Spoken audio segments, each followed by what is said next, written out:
Tuburan sa panalangin. Kini nga programa gimugna sa East Coast Gospel Mission. Alas 6 hangtod alas 6:30 matag adlaw.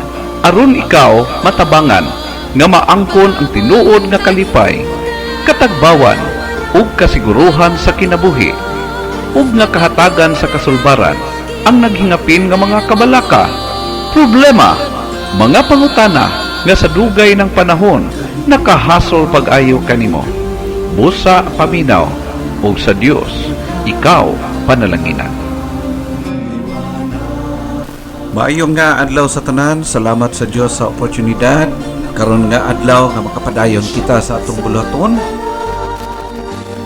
Og salamat kayo sa higayon nga diin manatigayon kini nga bulaton og pipila ka mga adlaw ako wala ninyo na kauban gumikan sa kailangan nga adjustment sa ato ang studio. Og salamat pod kay kamo karon nagasubaybay kanato dinhi nagasunod naka-connect kamo sa ato nga Facebook page and also sa ECGM account. Dini karon nga higayon padayon kita sa pagbuhat sa buluhaton og atong itugyan diha sa Ginoo ang ato nga paghimo nini pinaagi sa pagpangamuyo. Kanimo o Dios nga langitnon, salamat na usab sa higayon, salamat sa oportunidad nga imong gitugot nga makahimo kami o Dios sa pagbasa o pagpamalandong na usab sa balaan nimong pulong.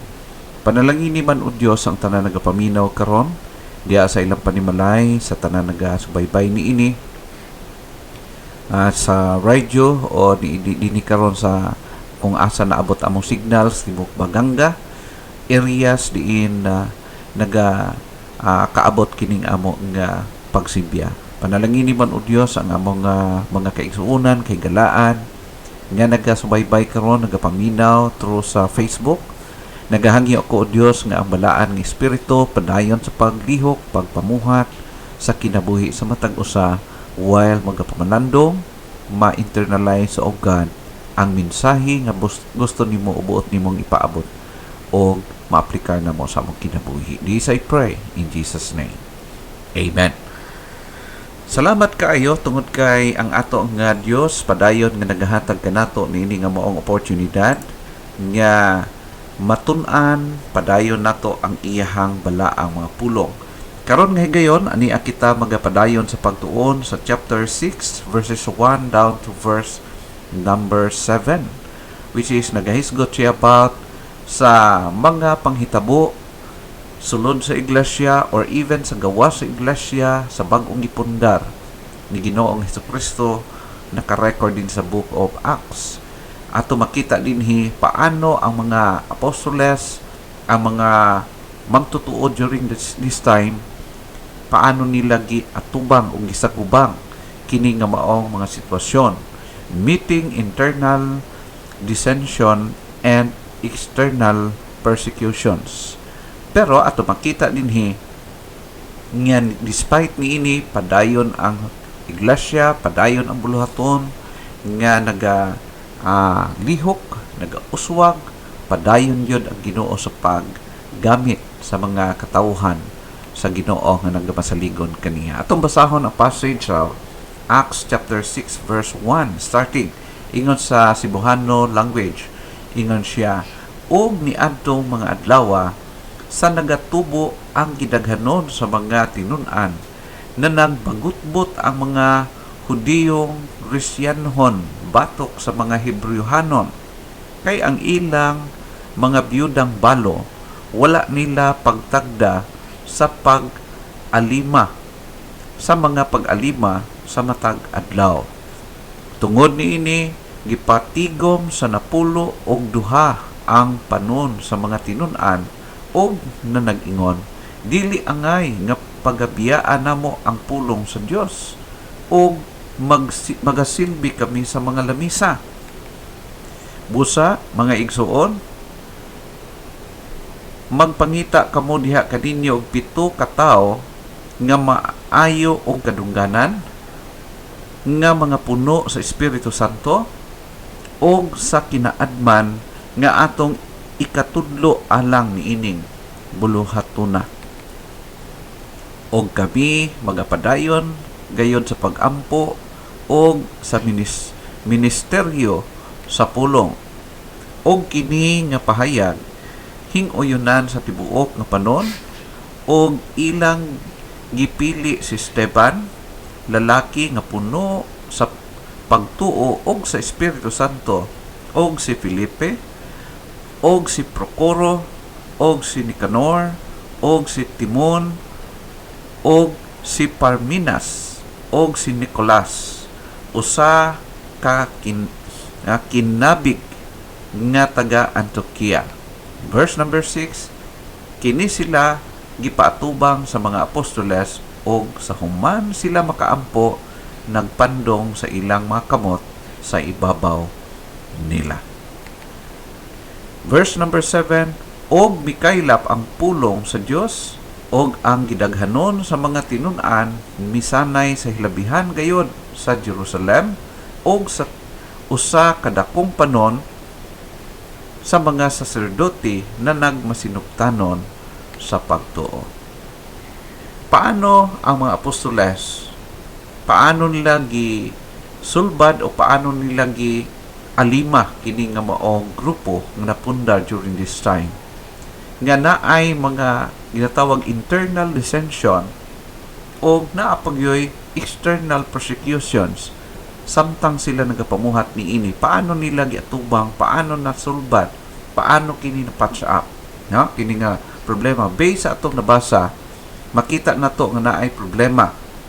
O kini nga problema nagaabot diha sa grupo. Kaning word dissension.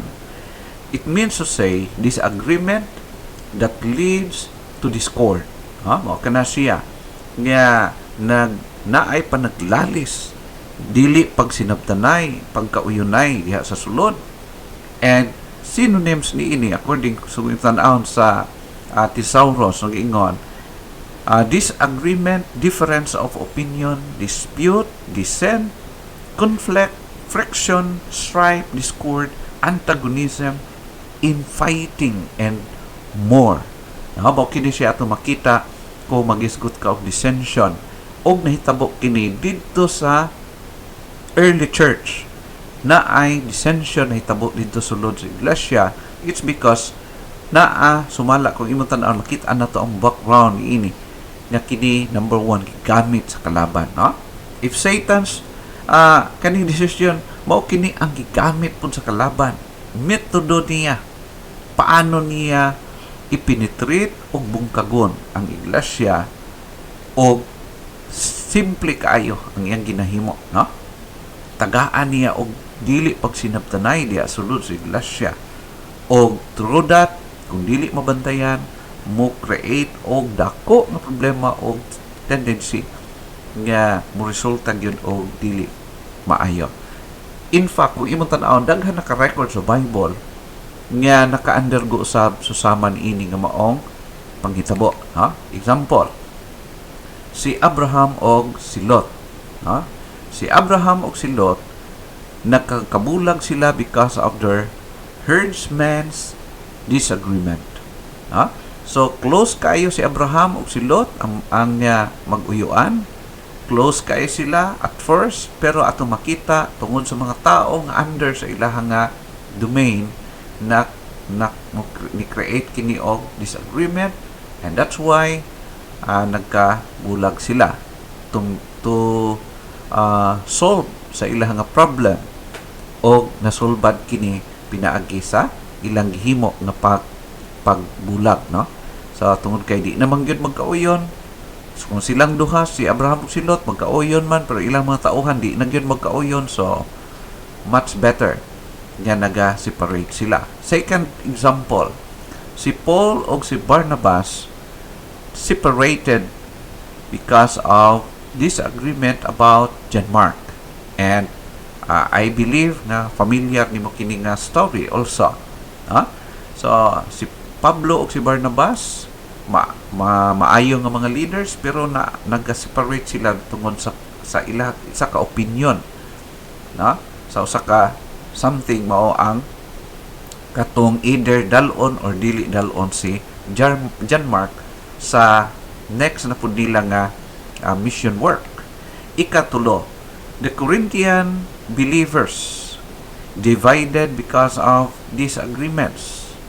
Kita na to kana, mabasa na to na word for word nga ang mga magtutuo dito sa Korinto nagkabulag sila or dili sila magkasinabtanay tungod sa disagreements also. And ikaupat nga example, Euodias and Syntyche quarreled for disagreement. Muduha ka mga wumiso sa iglesia o gani itambagan ni Apostol Pablo kay ang ilahang disagreement kung dili ma-patch up, dili ma-repair, mo-create siya o dili maayo sa buluhaton. And number 5, many churches are divided for disagreements. Pambihira lang, talagsa lang yun ang church nga dili maka-experience ni ini. Kaning ginatawag nga pagka-divide sa group tungod sa disagreements.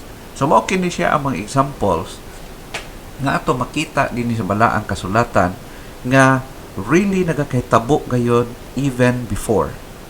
So ato makita higala na duha ka types of Jews made up sa Jerusalem church. Nganong ning come up kini nga maong disagreements tungod sa mga rason. Adunay mga ginatawag Hebrews o Hellenist nga nausa diha sa iglesia, nausa diha sa grupo. Lahi-lahi sila og upbringing, lahi-lahi og mga daghan sila mga differences, unya nasanggol sila. So that's why sigurado gyud nga naay disagreements, no?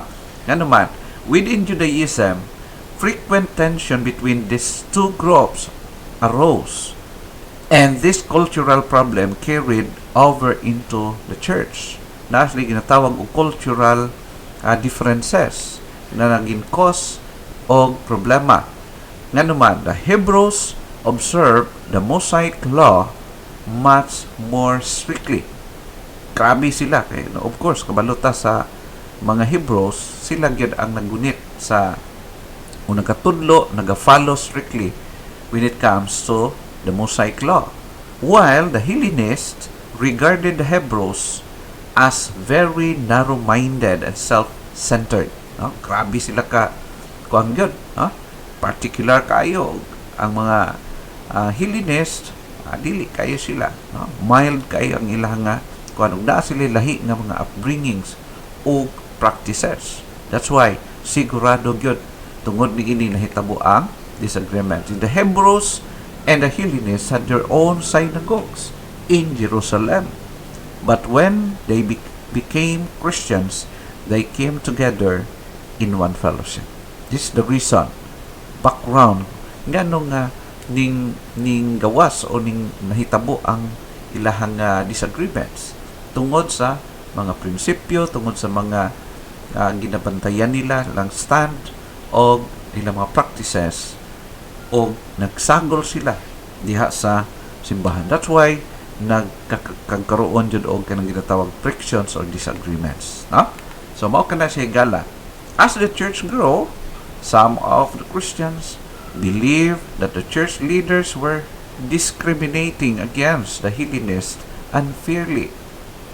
Sa mga Hebrews, murag di sila ganahan makig-fellowship, di sila ganahan mo makighalubilo, o bisan gani sa mga usual sa mga kasimbahanan, makita na to ang mga dato sa karon sa atong panahon, sa atong context, mga dato ra pud ilang friend, ang mga pobre ra pud ilang friend, so naay ginatawag nga sometimes dili maayo kaayo nga mga practices.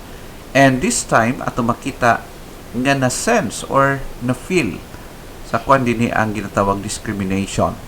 And that's why ning come up ang ilang problema. Unsa man ang conflict? The conflict arose over the distribution of food to church widows. So, siguro sa panini kay usara man silang kusina ani. So, nahitabo nga murag dili satisfied sa pagbahin-bahin sa ilang mga goods, sa pagkaon or sa mga paginabuhian nila during this time.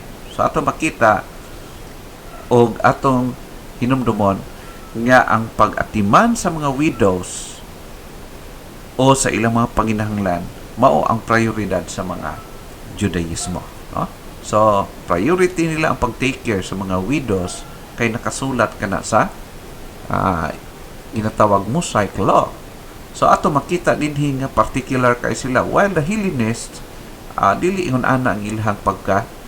So ato makita tungod ni ana ning come up ang disagreements. But the question is how they meet internal dissensions or dissension and external persecutions. Paano nila kini gimit? Number one, kung imong tan-awon, ang pinaka main job ng ilang gihimo is by delegating or appointing responsibility to qualified men. So sa dako na kain trabaho, dili na makaya sa mga apostoles sa pag-manage nga mabalance pa nila kining maong demand sa work tungod sa kadako. So that's why usa nga solusyon nga ilang gihimo is nag-delegate sila, ga-appoint sila og mga tao nga ginatawag pud qualified sa alang sa buluhaton gina-expect nila. The 12 apostles wisely delegated responsibility for this ministry to other qualified men in the congregation so it would not distract them from their primary duties, which is the preaching of the gospel. No? Pag-spread sa gospel mao na ang main nga ministry o ato makita nga tungod sa aning trabaho ma-divert or na ginatawag mapugnan ang ilahang mga pagtrabaho. No? Qualifications of qualified men according sa nakasulat, unsa man ilang mga qualification noted, makita na to a good reputation na klase ng mga tao. Dili basta-basta ang pag-appoint o mahimo nga katimbang diha sa sulod sa iglesia. It's because kailangan ang ilahang maayong reputasyon.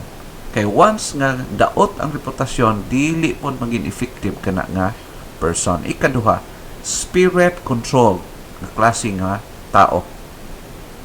Naga-follow siya, nagasunod siya sa ginatawag guidance sa balaan ng Espiritu. Ikatulo, full of wisdom. Nakasabot siya sa trabaho nga iyahang gibuhat, gidawat o gihatag sa iya o nakabalo siya sa tama nga or biblical nga mga prinsipyo pagtulunan o magkinabuhi siya according niini. Mao ni ato makita sa verse number 3. Busa, mga igsuon, magpangita kamo diha kaninyo og 7 ka tawo nga maayo og kadungganan, nga mga puno sa Espiritu Santo og sa kinaadman, nga atong ikatudlo alang niining buluhatuna. So ato makita ang at makita nato dinhi ang solusyon nga gihatag sa Ginoo o according sa enlightenment kanto sa kinabuhi sa mga apostoles. Ang purpose, the 12 then would be free to concentrate on their primary responsibilities. Unsa man? Prayer and the ministry of God's Word. Okay? Prayer and the ministry of God's Word. Ang padayon nga pangamuyo o padayon nga pagbuhat sa buluhaton sa pag-spread sa gospel sa pamaagi nga gusto sa Ginoo nga ilang pagbuhaton. Ang proseso nga gihimo nila sa pag-appoint o mga qualified men.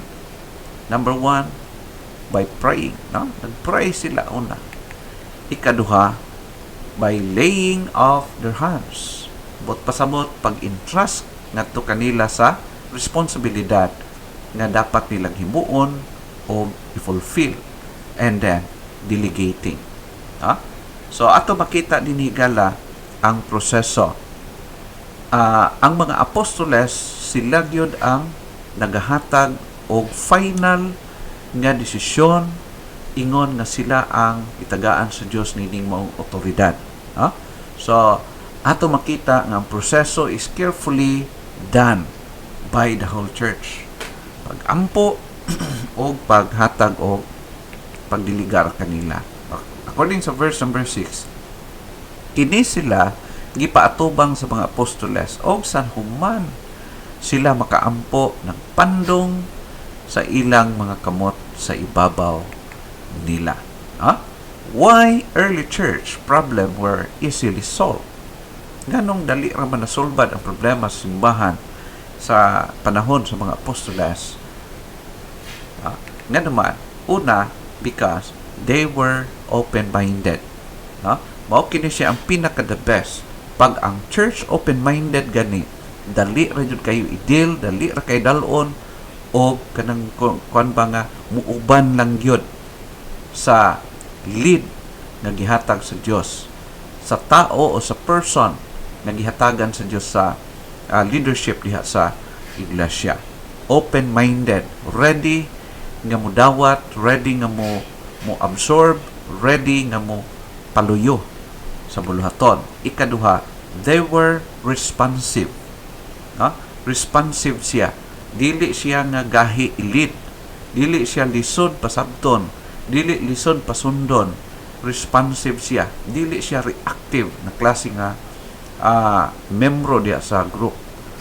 Kay either ang usa ka member maging responsive or reactive. Kung reactive gani, create yun na siya daghan mga problems. Musamot pa ang kanatawag nato nga conflict panahon kung reactive kayo ang usa ka membro or apil diya sa grupo. It must be nga ang usa ka Kristohanon maging responsive gyud kaayo. Unsa ang pinakamaayo mao ang dapat sundon. Ikatulo, they were submissive.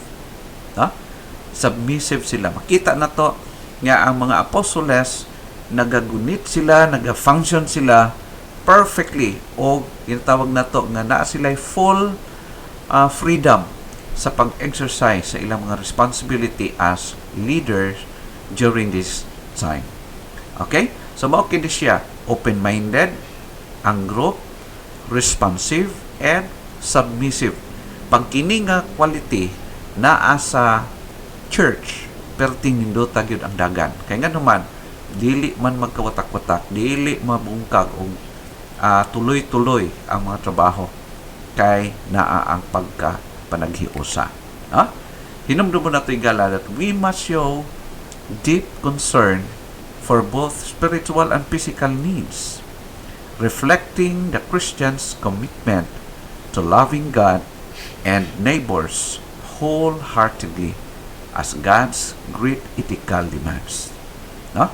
So kanang tama o tinuod nga concern. Ang concern sa bawat usa dili siya pwede i-fake.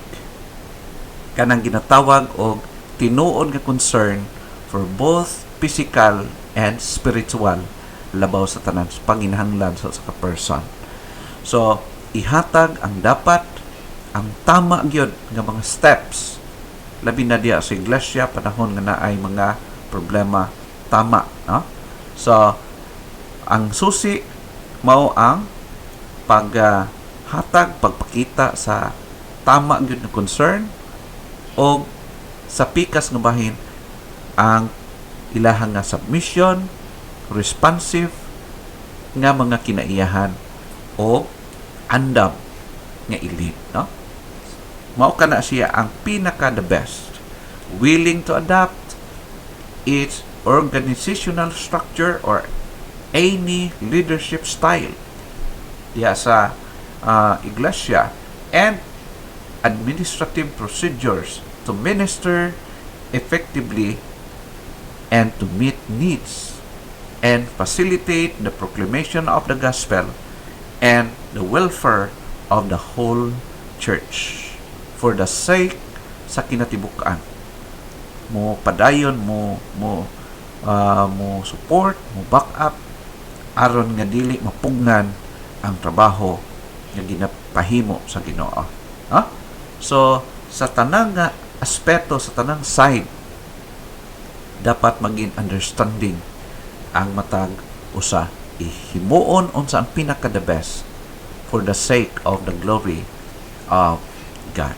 Hinaot pa higala nga ang pulong sa Ginoo padayon nga nagapanalangin diha kaninyo. Salamat once again sa tanan nga nagapaminaw karon, and I pray and I hope nga ang pulong sa Ginoo naga-remind kanato nga padayon kita magabuhat sa bulaton, musunod kita unsa ang dapat buhaton para sa ikaayo, ikalambo o ikahimaya sa ato nga gamhanan ng Dios.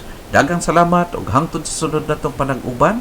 Hinaot pa nga ang atong gamhanan ug buhi nga Dios padayon nga iyahang gamiton kita, padayon kita nga maga-obey kaniya, sumala kung unsa ang pinakamaayo na pwede nato mahimo para sa iya kay mayaan through the help and enablement of the Holy Spirit. Thank you, and may God bless us all.